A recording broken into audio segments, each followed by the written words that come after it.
7, yes. Okay, that's 41.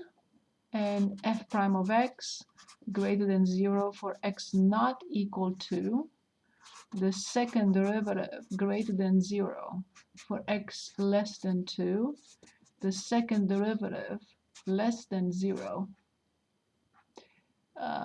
for x greater than 2, 2 comma 5 IP, limit Sx approaches infinity from f of x equals 8, and then limit Sx approaches negative infinity from f of x equals 0. I'm assuming I copied everything correctly. Keep an eye on that, please. Second, yes, less than 0 for greater than 2. Okay, I think I'm okay. Good. So again, this means nothing to me. I have to clean it up or organize it. So f prime, f of x, and the second derivative. Okay. So let's see. First, I like this. As x approaches infinity, the function approaches 8, which means y equals 8 horizontal asymptote here. This is done. Limit of x approaches negative infinity from f of x is 0, so obviously this is done at negative infinity. Good. 2 comma 5. 2 comma 5 is an inflection point, which means the second derivative is under either 0 or undefined.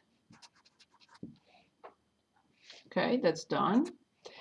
Then they're telling us that f prime is always greater than 0, always positive, which means the function always increases, except at 2, which means it means that the derivative does not exist at 2. If it doesn't exist at 2, it cannot be 0 here. It has to be undefined. Because if the derivative does not exist at 2, the first derivative, the second derivative will not exist at 2. Okay? So what will I do without my whiteout? Nobody knows. So I made the correction. Good. So the first derivative is always positive, which means f always increases, but it's undefined at 2. Now, the second derivative is positive when x is less than 2. Done. Done. Second derivative is negative when x is greater than 2.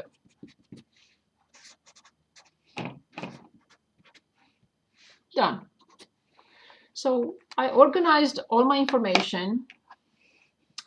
I see that the function, the derivative is always positive, which means the first derivative is always increasing, and it makes sense, from 0 to 5, from 5 to 8. It's opening up between negative infinity and 2, and it's opening down between 2 and infinity. And I have to remember that this is an inflection point. And it's increasing, and it's increasing. I filled up my table. Everything is very clear now. All the information is in here now. So I can graph an example. There is more than one correct answer here, of course.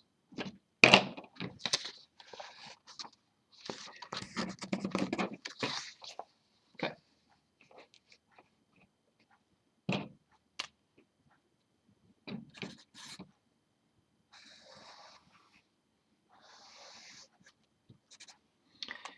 When we talk about horizontal asymptote only at negative infinity, I cannot just graph this little piece of the line. This is redundant here because I have y equals 0, but it's the entire line. But the function only approaches 0 only at negative infinity. Okay? So, but I will normally graph. There is no need now because it's the x-axis. I will graph the entire line and keep in mind that this is a horizontal asymptote only at negative infinity. 1, 2, 1, 2, 3, 4, 5, 6, 7, 8. I have to draw. I cannot draw just this little piece. I have to draw the entire line, y equals 8, but indeed, the horizontal asymptote is only at positive, at 8, at positive infinity, not at negative infinity. So from 0, opening up, going to the inflection point. Cannot be easier. Then it continues to increase towards 8, opening down, which makes sense because it's an inflection point. So this is my example of f of x.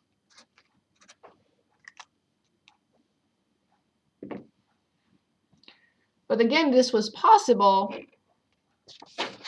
because I summarized my information in the table. Otherwise, by simply looking at this. Now, why is this a situation? Maybe my graph is not perfect, but I have to basically show this because it's a vertical tangent. So my graph is not perfect. I really need to emphasize it more and show that at this point there is a vertical tangent. Why? Why it's a vertical tangent? Because the function is, the derivative is undefined there. Or in other words, the function is not differentiable at that point. And if the first derivative doesn't exist, of course the second derivative cannot exist either. So it should look a little bit like this better to show the vertical tangent. Good, so this was the gibberish. Anything else from here?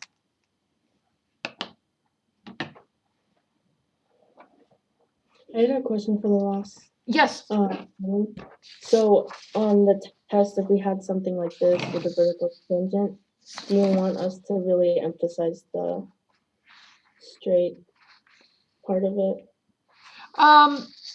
See, when f prime, in this particular case, if it is a vertical tangent, make sure you emphasize it. But it only says, it really doesn't say that the first derivative, I consider it doesn't exist.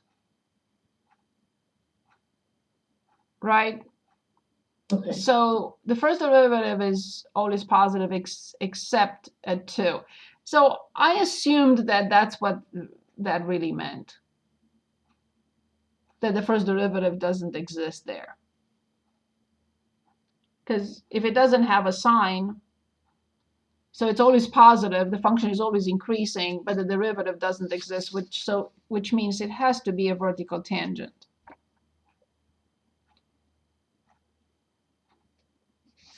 So in order to better emphasize that, my graph should have looked a little bit better shaped here to show the vertical tangent, like here.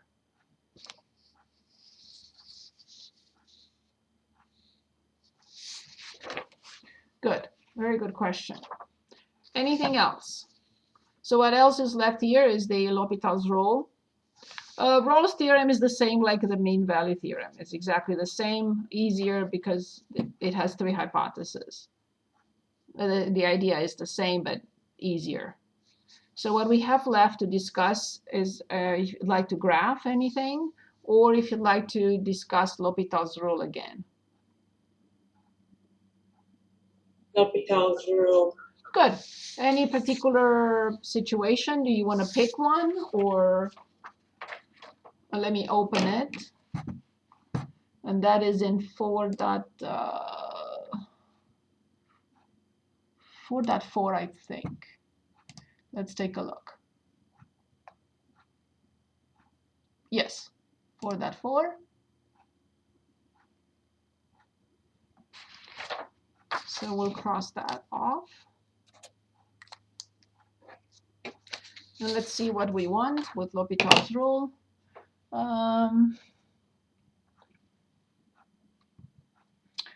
From 8 till 70. Use L'Hopital's rule where appropriate if there is a more elementary method. Anything you like to choose.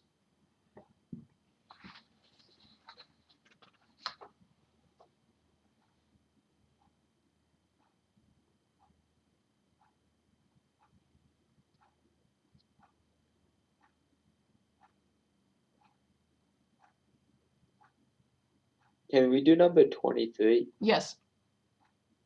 23. Perfect. In 23, we have limit as x approaches 3 from either side, natural log of x over 3 divided by x squared. Perfect. So like with every limit, what do we need to do first? Let me Plug make it sure. in. Yes. Let me make sure that I copied it correctly. X approaches 3 from either side. Oh, huh. Okay, that's why it made no sense. Okay, so it's natural log of x over 3, but over x squared, I wrote instead of 3 minus x, because it didn't make any sense. So I do that a lot. No excuse, but as you know, my computer is like 3 feet away from me. So limit as x approaches 3. Okay, now it makes sense.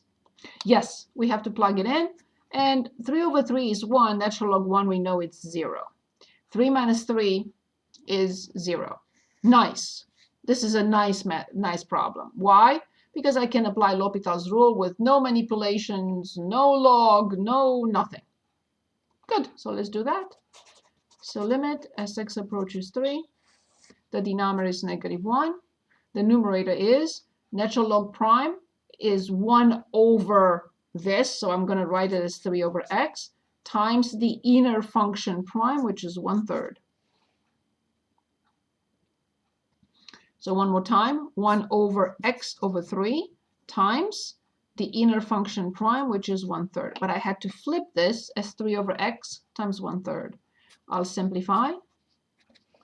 I'll plug in 3 again. The numerator goes to 1/3. The denominator goes to -1. So the answer is -1/3.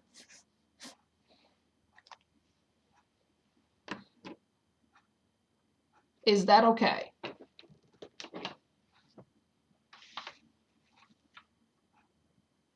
Yes. Perfect. Let's take a look. Let's take a look and see if we need anything else from here. Because as you know, there are so many different ones. L'Hopital's rule is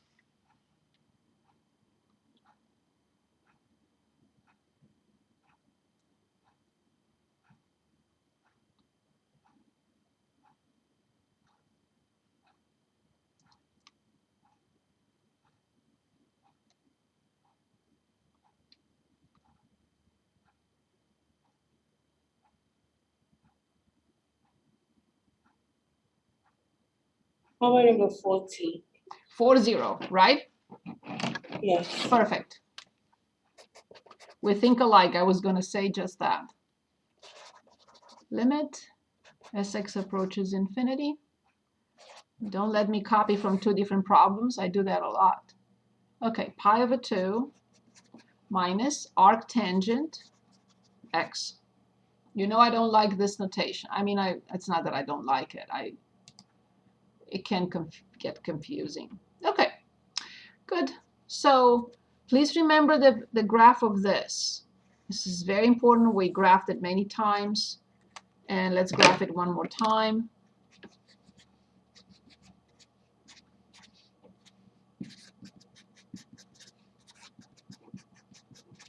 So here's the graph of arc tangent x. So we plug it in. Can anyone tell us where is the numerator going? So when you see something like this, you have to replace x by infinity. You have negative infinity. You have to imagine 1 over e to infinity immediately. So then what do we get? Where is the numerator going?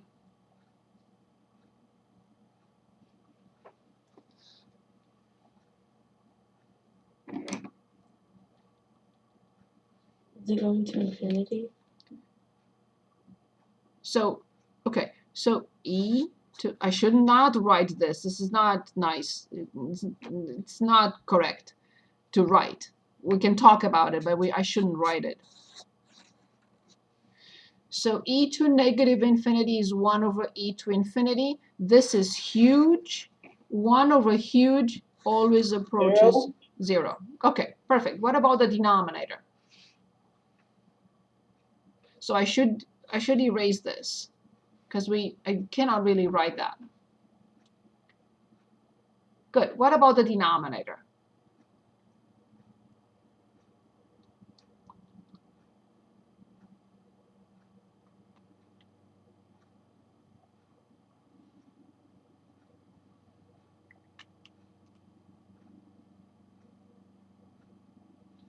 So the limit as x approaches infinity, where is this going? That's why I graphed it here. Pi over 2. Correct. How much is very good? How much is pi over 2 minus pi over 2? 0. That's it. Another nice situation. It doesn't need manipulations, algebraic manipulations. It doesn't need log. It doesn't need anything. So we just have to differentiate. That's nice. Good. So this is limit. So from here, jump over this here. Limit as x approaches infinity. Careful how we differentiate that. E to negative x times the inner function prime. Pi over 2 is 0 when I differentiate it, minus, we need to remember how we differentiate our tangent, which is 1 over 1 plus x squared. Okay, now, let's continue.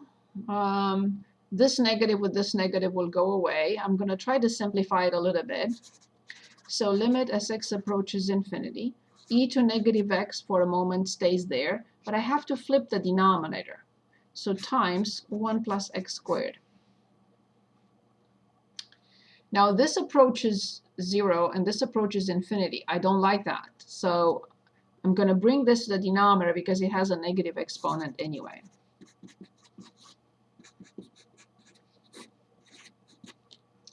So now the numerator goes to infinity, the denominator goes to infinity. Still a nice situation for L'Hopital's rule. So then I have limit as x approaches infinity, the top to x, the denominator e to the x. Again, infinity over infinity. I differentiate again. The numerator goes to 2. The denominator is prime is e to the x. And now I have the answer. What is the answer? 0. Yes. Remember, we are looking at the limit as x approaches infinity of a function, and we get a number.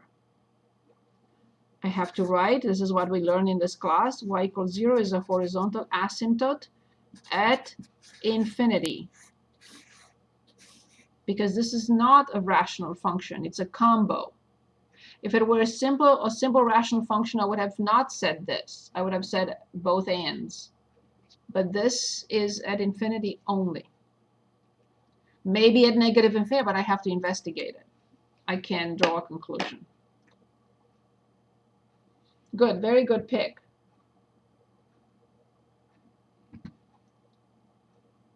So notice here that this was approaching 0, and this is this will approach infinity, and this is a problem, right? 0 times infinity is another indeterminate case. That's why I had to do this.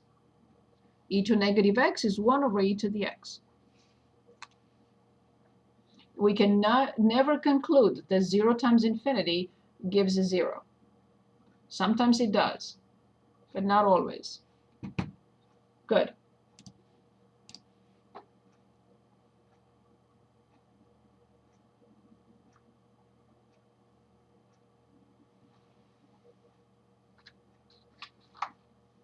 How about 46? Which one you said? 46? 46. 46, very good. Let's start with 46. Continue with 46. So we have limit as x approaches negative infinity, x natural log 1 minus 1 over x. Make sure I copied correctly. I have to check x. Yes, perfect.